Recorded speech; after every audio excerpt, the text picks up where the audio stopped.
Hi everyone, welcome back to my channel. Discussing. Okay, cool. So I don't have any real books, so I'm reading books off of Wattpad because I have nothing else to do with my life, and I'm on quarantine in my dorms. I want to die, but cool. So today we're gonna be talking about the book Curves. Yeah, Curves is a Wattpad book that talks about self love for big girls, kind of like Um, it's a pretty decent book. Of course, there's like spelling grammars and like there's certain things in the plot that don't add up, but like the author went back and she like edited it up and stuff like that. It's a lot going on, but it's a pretty decent plot. It's really good, especially at the author's note to the end because you're supposed to be rooting for a team. And honestly, like throughout the book, you figure out that there are certain behaviors that you just like, these people aren't what you seem to be. Like these characters are well developed, right? So cool. Our main character is Monique, right? Monique is a bigger girl, really fucking hot. But I mean, I'm probably biased because women live in my head mortgage free. But, she's hot, she's very successful, she is the like corporate manager of the design team of her company. And you learn that like she is a kid out of wedlock. You learn that her dad left when she was young. You learn that her siblings don't fucking like her because they feel like she's the one that made their dad leave. Like it was a lot going on, right? You understand that she's like really high strung. She works a lot. She's a workaholic. But the thing is that she's so soft spoken. She's like very timid. She lets people walk all over her. So, like you get this rounded character with a backstory. You understand what the fuck's going on with her. All right. So then we come on to our second character named Jaden, who happened to be her next door neighbor. He just moved into town. He's also the second corporate manager. And when you first get into him, you realize a lot of things. He's well sophisticated. He is very intelligent. He is a good guy, but he's like r slash nice guys, and you don't really realize it until later on in the book, which is really astonishing to me because yeah, you get those vibes at first, but you think, oh well, he's just really high strung and he has standards, right? So cool, everything is all good and done, right? Then you get Zyshawn. Zyshawn is Monique's best friend, and he has this big ass crush on her, which is kind of funny because everyone else notices it, including the reader, except for Monique, right? He's like always with her, and then the only thing that like puts people a little off is when you find out that he's an ex-con and that he has a little girl, right? A daughter. Who is honestly my favorite fucking character in the book because she is sassy, she's sweet, she's funny, like she is an amazing character, and like I can see her in like me as a little girl or like my best friend's little girl, like little sister and shit like that. Like she is just fucking amazing. Yeah, that's my favorite character, Caddy, right? Um then we have Jamel, right? Jamel, cool. He is a lot. He's a lot. So he has his own club. He's very, like, he's business management, but he's like a player, right? So, he likes to sleep around with women. He's very interested in Monique. And you see how interested he is when they're at this dinner table with the whole family and everyone's picking on Monique, and him and her grandmother are like, hey, cut it out. Stop it. That's not called for. So you have three different teams: Jaden, Zayshawn, and Jamel. And at first, I was rooting for Team Jaden. Okay, I'll admit, Team Jaden was my fucking thing because they're both sophisticated. They work at the same place. They live next to each other, right? And yeah, that can cause some conflict if they break up. But here's the thing: they have a lot of things in common. They fucking are very strong. They're very smart. I'm thinking that he is the type of person that will bring her that like strongness into her life. Like, yeah, Zyshawn is cool. That's her best friend. And yeah, Jamel's cool, but he's a player. But cool. Throughout this book, she is stuck with the decision of picking between these three people because she likes all three of these people. And they obviously like her too. Um, let's start off with Jaden. Here are the pros and cons of him. In this book, you see that he's very smart, sophisticated, and all that shit. Yeah, as I said before. But then you realize he has this warped view about black women, right? And it's not just any type of warped view, it's this type of warped view that we see on Twitter a lot where men will pick black women and make fun of them or just feel like they are being very toxic for just expressing themselves. Um, Also, he has like a lot of political views that kind of make you think, well, yeah, that's your views, but why is it your views? And you find out why it is, and you're like, damn, fuck you, right? Like when Monique and him go on their first date, right? They talk about abortion, right? And I'm already offset because I am pro choice, but when you hear why he's pro life, it's not like, oh, I get that. It's more of like, damn, you just don't like women existing, huh? He's like, okay, cool. I'm pro life because a woman shouldn't be a whore. And Monique's like, well, you see, like, there's different circumstances. You have to understand that. And he's like, um, you see, that's not how that works. It doesn't matter if she was raped or not, and those things. And yeah, they had a good, decent conversation, and he agreed to concede to a lot of points. But it gets to the point where he takes her back home and he kisses her on her lips, and she's like, I feel nothing here. Right? So even though that would have been the jar mic for me, it really goes into detail on how she thinks, how she acts, and she's like, yeah, he's a really cool dude, but I see him more as like a friend. Like I can't really feel no spark. Feel no spark at all. Right? And then let's go to Jamel, right? Um, Homeboy is a player, fucking piece of shit.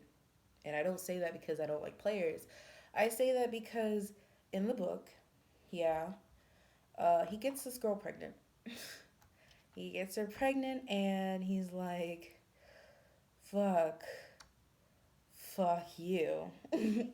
Right? So she's like, I thought you really loved me. Apparently, throughout this interaction, he even admits to leading her on, making her feel like, hey, I love you, this all kind of stuff. And even uses her past against her and says, if you like tell people, I'm going to fucking tell your friends about your past. And I just find that utterly fucking disgusting.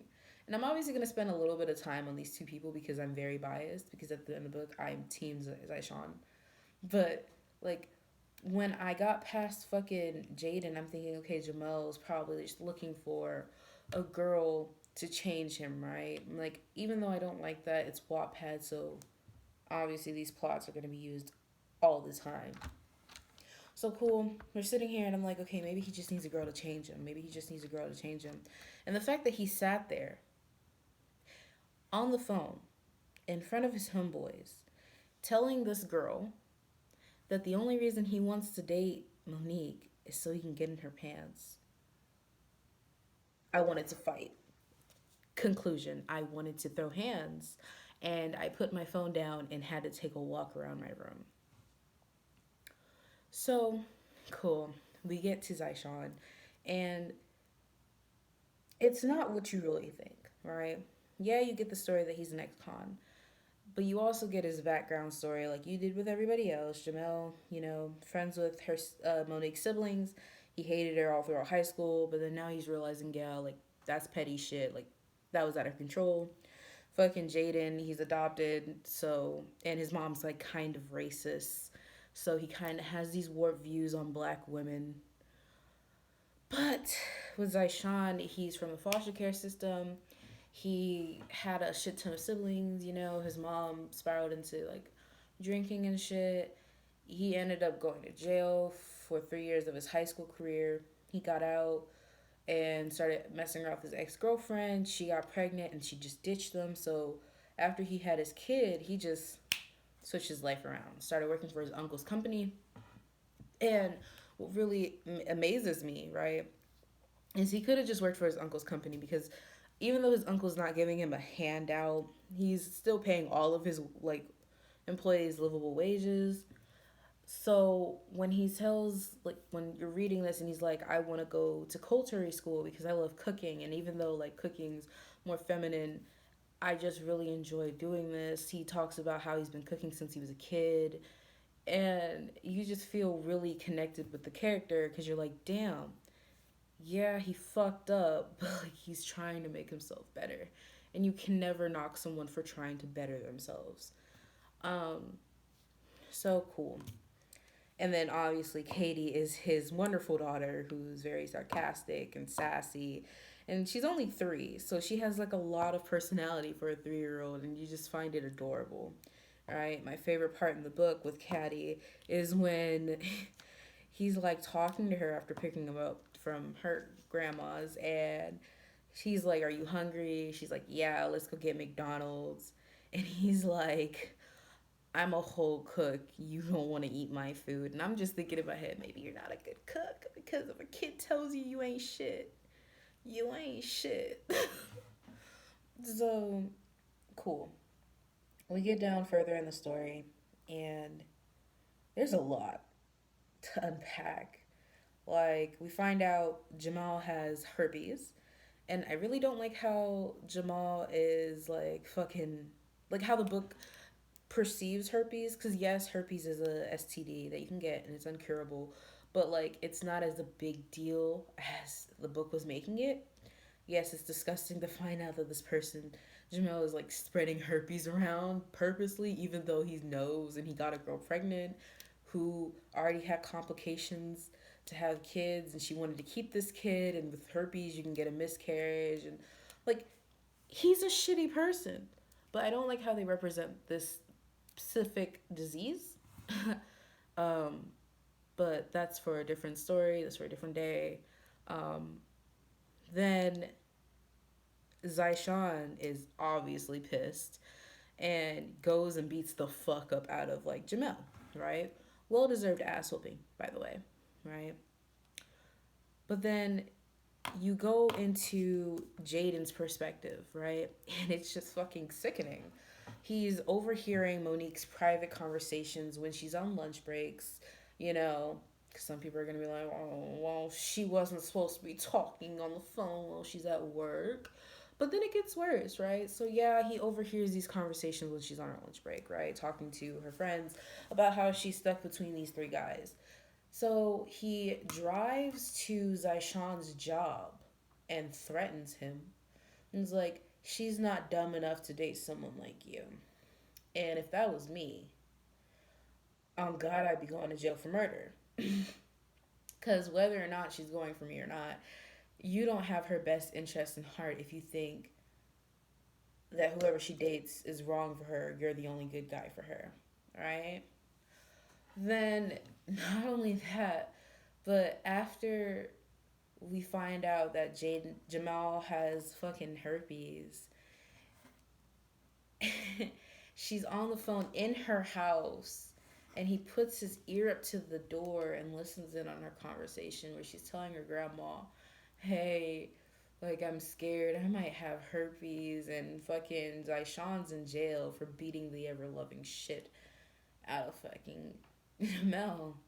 And he just labels her as a whore, right? He's just like, oh, she's a whore. She, I thought she was sophisticated. I thought she was this and I thought she was that. And I was like sitting there like, damn, that's crazy. You thought I asked for your opinion, right? Like whether or not she was a whore shouldn't have came into play.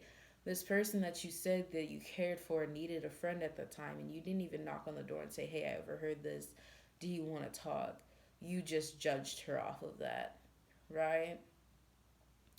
Um, and he does this a total of 3 times.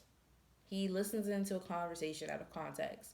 He just draws conclusions out of nowhere, right? Like he overhears her friend in the office talking to her boyfriend, And he's like, damn, she has shitty friends. She needs to learn how to make better friends. Even though one of her friends works in the same fucking office as both of them. Mind boggling, right? So Jamel gets out of the hospital. No one hears from him. And I'm like, thank God, right?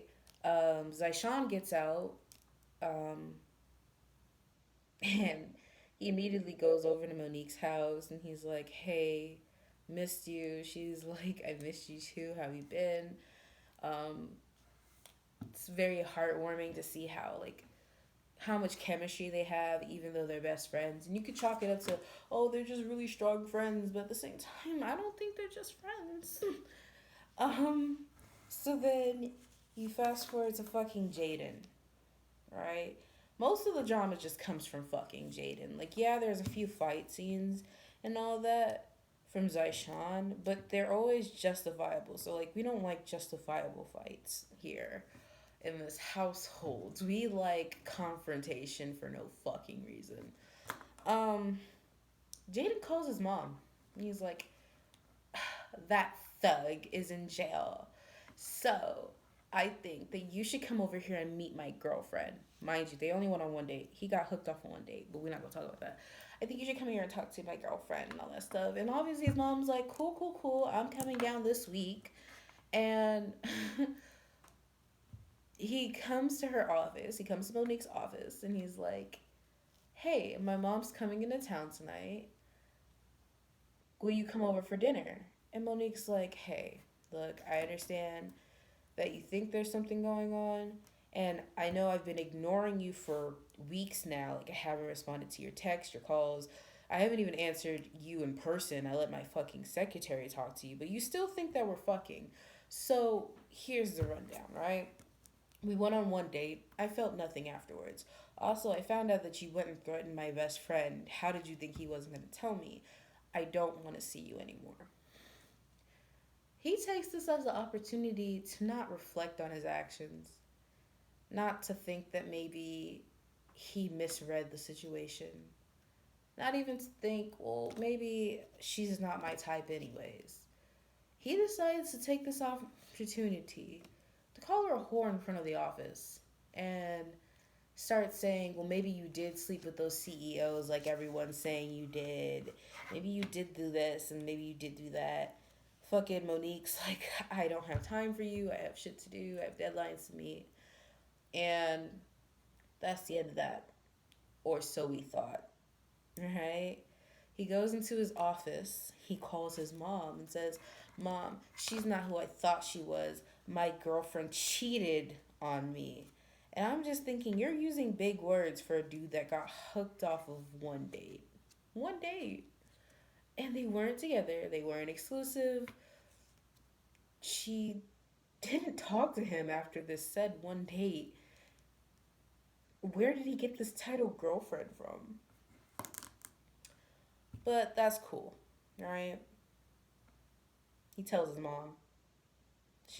Monique's go home, and Monique's trying to go into her house, and his mom just walks over, right? So I'm thinking his mom knows that they are next door neighbors, but she doesn't, right? She doesn't. She's like, "Hi, I'm Jaden's adoptive mom, and come over for dinner." Cool, and they're having a good old conversation, and Monique's like, I should really get going. She's like, no, no, no.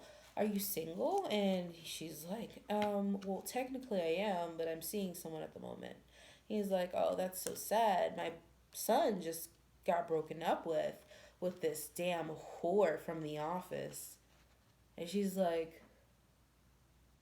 excuse the fuck out of me? So Jaden's mom just tells her everything. Mind you, they just met that day.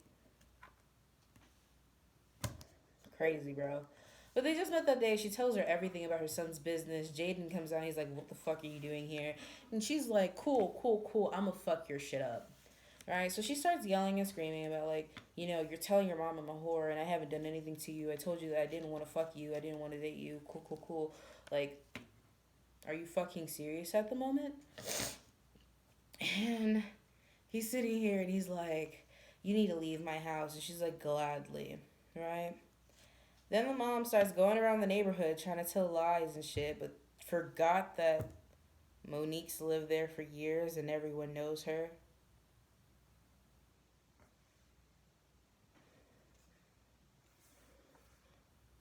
How did you think this was going to play out?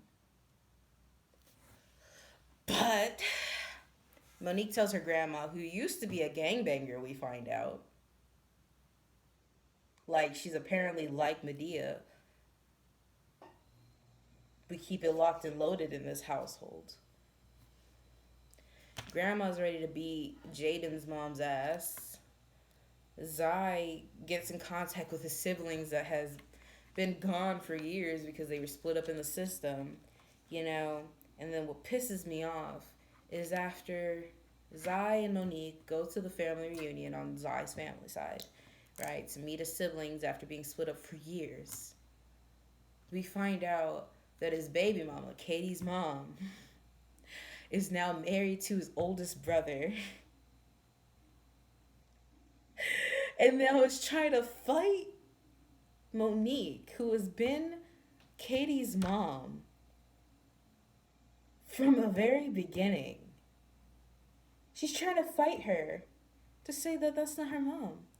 Like, yeah, the baby mama did give birth to her, but she ditched. Like, you find out that she left Katie on his doorstep in the middle of the night when he was sleeping in the cold, and she almost died. She never contacted them, no nothing. So, like, even though it stops right there, which pisses me the fuck off. Like, I hate that it's ended right there. I want to know what the fuck happens. I like how this book has different types of themes, different kinds of, like, perspectives, and it's just beautiful to me. Like, you touch on the difference between mom and mother. You touch on the difference of, like somewhat of toxic masculinity. You talk on, like, that family, like, grives you have. I don't know what the word is. Like, um, things that your family hates you for that's out of your control, right? You touch on different types of men, and even like this is a black book, so I mean an urban book, so it's gonna be like black people, so like different types of men in the black community. It's just it's a lot going on in this book. Like you see that there's like different types of men going on. Like yeah, you have these successful men, you have because they're all three successful in a sense. Like even Zyshawn is successful because he's making bank and he's going to school at the same time. He's about to open his own restaurant. Like these are successful men, but they come from different blocks of lives. One was adopted, one was just a cool kid, and the other one just had like struggles going on in his life and is an ex-con. Um, you talk about like how relationships are not easy and how sometimes you think more with this instead of this when you're like looking for someone that you want to spend the rest of your life with. You also talk about like how rumors are so easily spread and how they can be twisted in 5 seconds. Like you can talk about like how there's a difference between being someone's mother and mom, where yeah, you gave birth to them, so you're the mother of them, but at the same time it takes more than just giving birth and to be someone's mom. Not only with Katie, but then you can talk about like that with fucking Monique, because Monique's parents died. Like her dad died and her mom died, right? And someone who stepped up to the plate to be her mother was her grandma. Like it's very well rounded. Characters that you've already met are brought in, and they're not like dismissed after one chapter. They're brought in multiple different times, but because they're sub characters you don't really have to pay attention to them. um it also talks about like self-love and how it's difficult to love yourself when people are just always down on you and shit like that. Like Monique's a bigger girl and her family always makes fun of her for being bigger, even though like she eats, but like she doesn't eat often. That's one thing that was very fucking prominent in the book, where like yeah, she's a bigger girl, right? But Zai has to remind her to eat because she works so damn much. Like it's amazing how this book that is on Wattpad is really fucking good, which hasn't been my experience in a lot of cases. Like I've read some where it's just like, oh, she's big. Congratulations. Someone likes her. They're in a gang. Like, there was no gang violence in this, minus the grandma. But like, there was no gang violence in this. They weren't really focusing on who's hating who. It's more of like why these characters came to the way they were. Like when you're talking about Monique's siblings, you find out why they hate her so much. They don't hate her just because she's big. They hate her because their mom just fucking dislikes her because her husband left her, right? That's not her fault. Monique had nothing to do with her husband leaving her. But she tells the kids that, and the kids just internalize that and hate her for it, right?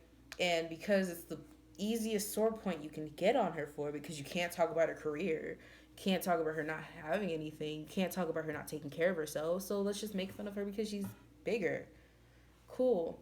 Um, you fucking understand that Jaden, even though I kind of blame him for the way that he looks at black women, because there is a part in the book where he calls black women black beast. And there's another part where he's talking on the phone with his friend. He's like, I thought you didn't like black women. And he's like, I do love black women. He's like, well, you never date black women, you know? Like, you understand that it's technically not his fault. Like, yes, he should understand that that's not a okay way to look at any type of woman, not just black women. Like, don't look at that at Asian, white, Hispanic. Don't look at women like that, right? But like at the same time, it's not necessarily his fault because his mom is kind of fucking racist, right? Like she just refers to black women as like fucking children, belittles them. Even her one black friend that she hangs out with all the time, she tells Jaden that she is this uneducated southern woman that doesn't know any better, right? So it's crazy how like you can see that there are different things, there are different types of people that we kind of just judge, right? When I hear a black man discuss women in such vile ways, I think, cool, they just hate themselves and they hate their mamas. But even though it's not the case for everyone, sometimes it's just taught. And unfortunately, that's how we live. What we're taught with is how we fucking express ourselves. This book really highlights that, yeah, we have warped views, but who really gave them to us? And yes, we should own our views because no one can change us except for us. But at the same fucking time, damn. Maybe we should look at that. It's a bigger fucking picture. So, to conclude this, I'm Teen Saishan, and Katie is a bad bitch. Fuck Monique, because no one can compare to my bitch Katie. Thank you for watching. Bye.